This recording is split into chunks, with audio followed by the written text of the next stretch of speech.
If you want to open the browser console in Google Chrome, this quick tutorial will show you exactly how to do it in just a few seconds. The Chrome console is a powerful tool for developers, testers, and even beginners who want to inspect a website, view errors, or run JavaScript commands directly in the browser. If this video helps you out, make sure to hit like and subscribe for more easy tech tutorials like this. Now let's jump right in. First, open Google Chrome and go to any web page you want. It can be a normal website, your own project, or even a blank page.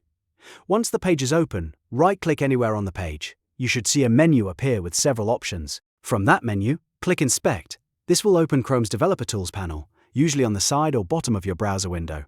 Don't worry if it looks a little technical at first. You only need one tab for this task. At the top of the Developer Tools panel, you'll see several tabs like Elements, Sources, Network, and more. Click the tab labeled Console. That's the browser console area, where you can view messages, errors, warnings, and type in code if needed. And that's it. You've successfully opened the browser console in Google Chrome. This is the fastest way to get access to Chrome DevTools whenever you need to troubleshoot a website or test something in the browser.